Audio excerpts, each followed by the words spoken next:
Vi er trådt ind i en helt anden verden. Og her, der er det altså os, der slet ikke passer ind i gadebilledet. Vi besøger nemlig den gamle by i Aarhus. Og det er jo nærmest som at tage et stort, eventyrligt skridt tilbage til H.C. Andersens tid. Den gamle by blev faktisk anlagt i et hjørne af Botanisk Have i starten af 1900-tallet, og det var skolelærer Peter Holm, der var mand for det. Han ville gerne bevare en kopi af de gamle danske købstæder, og husene her er hentet fra ikke mindre end 25 byer rundt om i hele landet. Vi kommer ind på flere værksteder, hvor alt ser ud som dengang, da de stadig var i svingninger.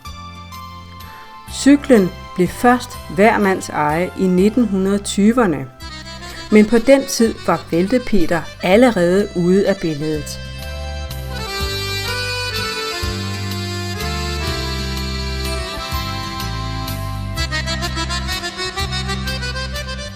Når man skal, så er lokummet klar. Og papiret, som blev brugt her, det er bestemt ikke sagen for bløde numser. Der hænger masser af fisk til tørre under tagryggen, og det kan da kun være tørfisk.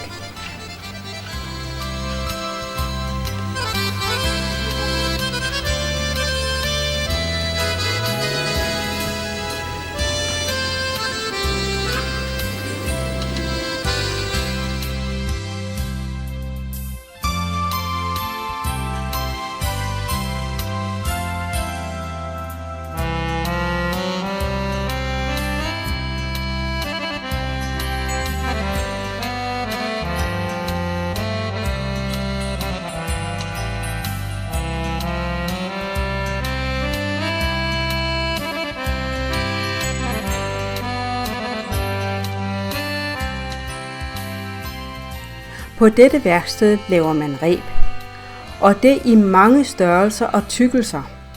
Det er da ikke helt ud i tågene, når man kan holde sammen på hinanden.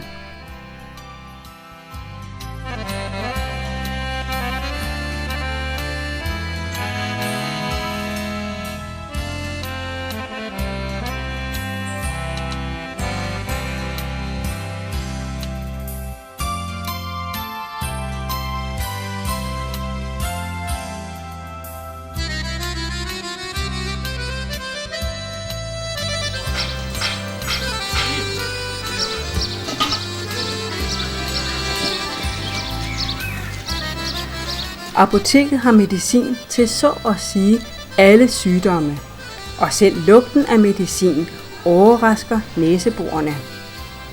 Var det noget med et pund iler til en overladning, eller måske mumiepulver mod epilepsi?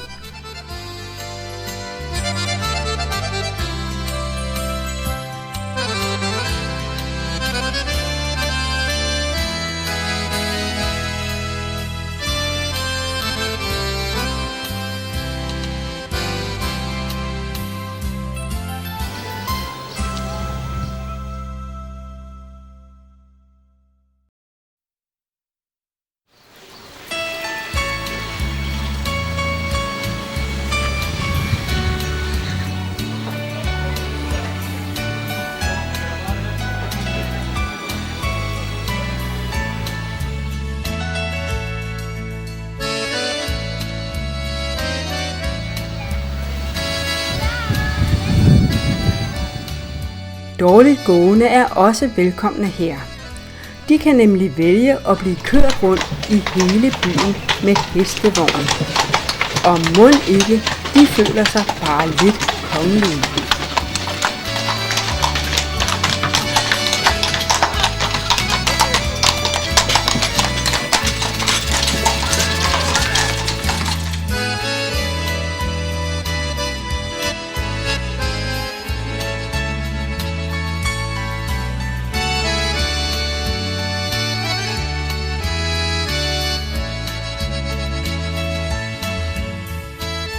Der blev også brygget øl i den helt store stil, og i disse kar ligger det så og gærer.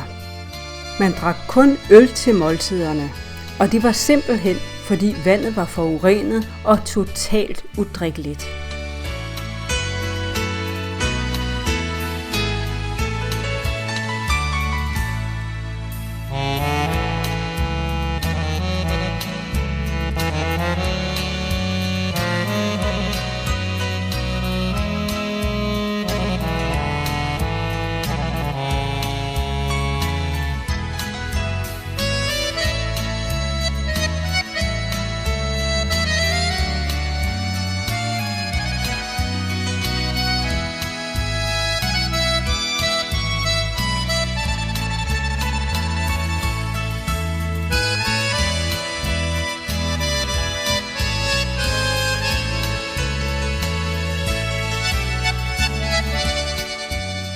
Vi er nu nået ind i den fine stue, hvor der er dækket op til kaffe og kage.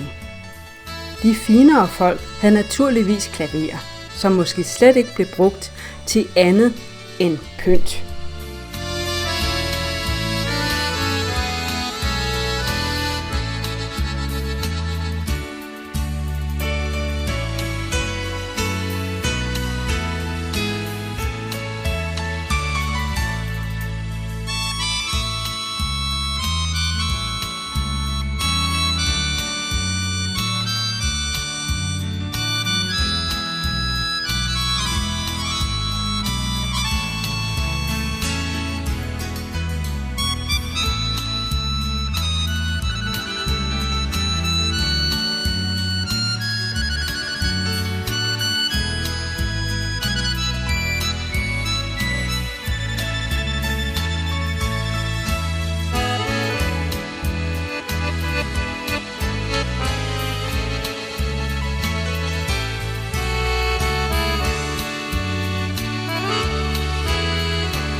Vi går nu ind til Bager Petersen for at købe et par kringler.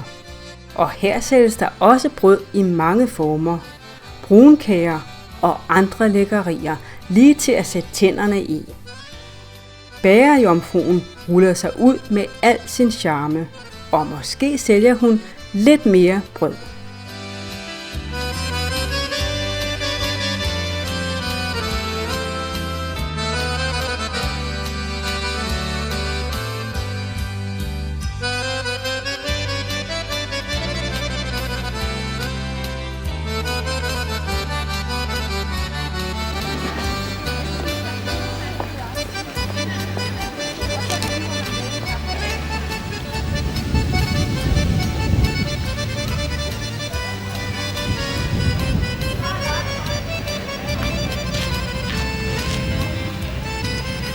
Vi går hurtigt gennem pisserammen.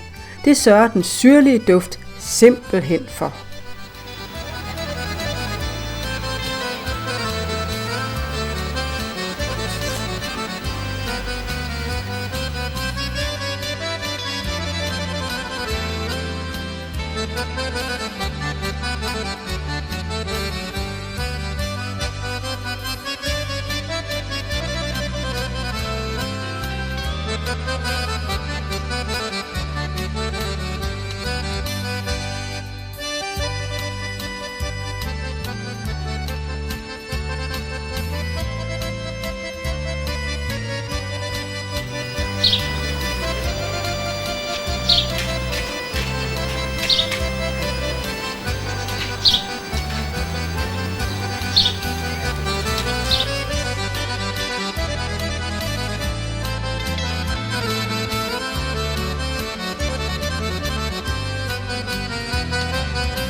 like that. You want to smoke at once?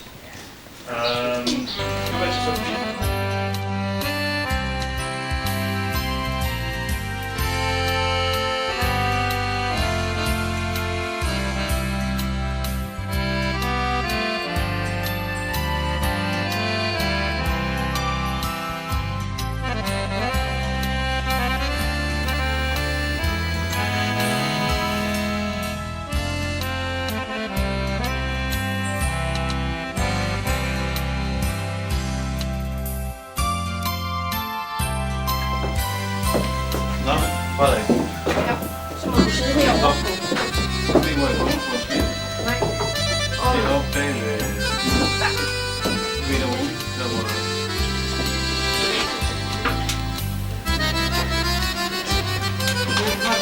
Har du noget at lave cykel på, eller skal du give mig det med herovre? Nej, jeg har både magister og kone, ja.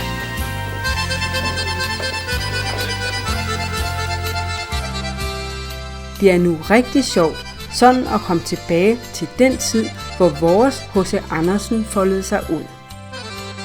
Mon de var lige så glade for livet, som vi er i dag.